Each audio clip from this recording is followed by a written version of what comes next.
cigars, and Cinema. Hey everybody, it's Brandon Luna with Cigars and Cinema, and doing something a little bit different today. I'm doing a satellite episode, so it's just myself doing this review today. Randy's not here. As you know, Randy and I have kind of alternating schedules. It's hard for us to be in the same town at the same time, so I figured I'd just do a couple little one-off quick episodes to kind of keep the content rolling, give people something to listen to. Today, with that in mind, it's going to be basically a movie review instead of a full-on episode, and it'll be pretty brief. Today I'm going to review an older film, but it does have cigars in it, and it is 2004's The Punisher. Yes, the one with Thomas Jane and John Travolta.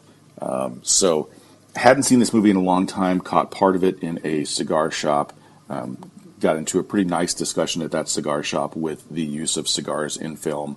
Everybody was excited that there were cigars in there, like, ooh, look, there's cigars, they're smoking cigars. I'm like, yeah, but did you notice that everybody that's smoking cigars is a bad guy? It's either an assassin, a murderer, something like that.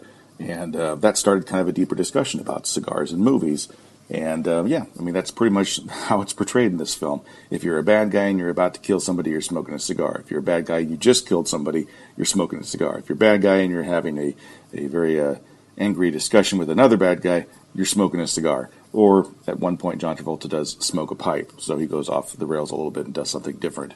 Overall, the movie, not a great movie, I'm going to be honest. I think it's actually out of the Punisher offerings that we have right now, between this one with Thomas Jane, Punisher Warzone with Ray Stevenson, and the Dolph Lundgren one from '89, I think it's definitely the best of the bunch, but that doesn't mean it's a good movie. So this was all pre-Marvel heyday stuff. So Marvel kind of really rebooted everything and came out fresh and did some really good stuff with Iron Man. This is about 4 or 5 years before that. So this is kind of when Marvel was trying to find their voice in film. And the Punisher's a hard one to do. I mean, let's be honest. The Punisher is one of those characters that is, not so much a comic book character because it doesn't have superpowers. He's basically just a pissed off dad. Okay, so the original origin story of the Punisher is he's out in the park, Central Park with his family. There's a mob hit that goes down. His family gets killed, and he goes after him. They've changed that in the film. They make him a cop that's getting ready to retire. There was a shootout. Some mobster's son gets killed. So the wife of that mobster decides to kind of hunt them down, or have them hunt down and kill his entire family. And I mean, they kill his entire family. Cousins, uncles, aunts, parents, whatever. Everybody's killed. I mean, they go way overboard in that aspect of the movie. But visually it's fun, and it's kind of a cool scene, and you get to see him really get pissed off and try and take these guys out. So that they did change the origin story. A couple of things they did, I think, right, was they kind of made it a little bit more realistic. The characters in the film versus the characters in the comic. In comics, obviously, they're a little out there. They're kind of crazy, and they get very cartoony. They went for that in the second film, which I thought didn't work. And so they did kind of bring it down to earth a little bit, and I like that. I really like Thomas Jane's performance as the Punisher. I think he was a really good choice. Not so big on John Travolta in this, and I'll tell you why. John Travolta is one of those actors that if you give him a good director, a good script, and you kind of tone him down, he ends up turning in a very good performance.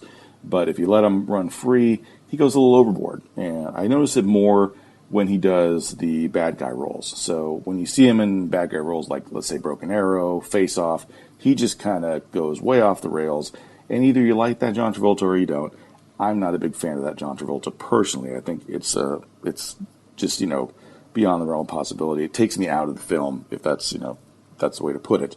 And he took me out of this film. So yeah, not a big fan of his performance in this movie, and really not a big fan of John Travolta, to be honest with you. So there's that. And on top of that, his character, not even from the comics. I mean, it's completely fabricated. The whole story has been altered, and they just did that to bring him in, I guess. So who knows? I don't know. Samantha Mathis is also in this. She plays Frank House's wife. She's a blip on the screen. She's dead within the first 15 minutes or whatever. But she does a good job. It's Samantha Mathis. She's okay. So some of the things that they did right, I guess, would be Thomas Jane's performance, and they did actually bring in the neighbors like in the comics, and that was actually one thing I wish they hadn't done. I think it slowed down the movie. I think the neighbors were extraneous. I never when I read the comics back in the day, I never would have thought that Thomas Jane would become friends with his neighbors. I mean, come on, he's the Punisher. He's out there killing people. Live in a warehouse by yourself and have no neighbors. That's the way you should be. You don't want people to find you. You got neighbors. God forbid you have the music up too loud one day, and one of your neighbors gets pissed at you. Guess what? They're going to call the cops on you. So, yeah, you're the Punisher. You don't want that to happen. Maybe you should live somewhere else, right? Don't live with people. So I really didn't like that. But I did like the fact that one of the neighbors was Ben Foster, who I think is a very good actor, does a lot of smaller roles, and he's pretty good in this, even though the character's kind of wasted. It doesn't really do a whole lot. So Ben Foster, great actor. Go see Hell or High Water if you haven't seen it. He's very good in that. There's a review coming up with myself and Randy of that very soon, or if you listen to these out of order, it's already out there. But anyway, so yeah, Ben Foster's in it. Rebecca Maine Stamos is completely miscast in this role. She's supposed to be a shy girl who's afraid to live in the city in the comics, and they made her this kind of badass, but not badass enough to take out her abusive boyfriend, waitress, which it's more of a pseudo love interest for Jane, and that's all it really was. And then John Panette, the late John Panette, is in this as one of the other neighbors as well. And him and Ben Foster have a pretty good chemistry together, but again, I think those scenes kind of slow the film down and kind of drag it down to a level that I don't think it needed to go as far as believability goes. So if you haven't seen it, just keep in mind that it is a pre-Good Marvel Day movie, if that makes sense. It's before they really kind of got their groove with Iron Man and beyond. So it is a little different. It's okay. I would say it's a decent movie, but not a great Marvel movie.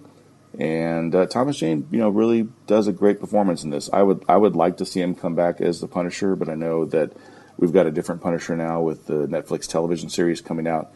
We've got John Bernthal playing him from Shane from Walking Dead, and he does a very good job. I mean, he was in season 2 of Daredevil, and he really kind of pulled out all the stops and brought a great performance for the Punisher. I think that's probably going to be my favorite Punisher ever when that TV series comes out. I think they'll do it right. But as far as a filmed version of the Punisher, skip Dolph Lundgren's, it's awful. Just an abomination.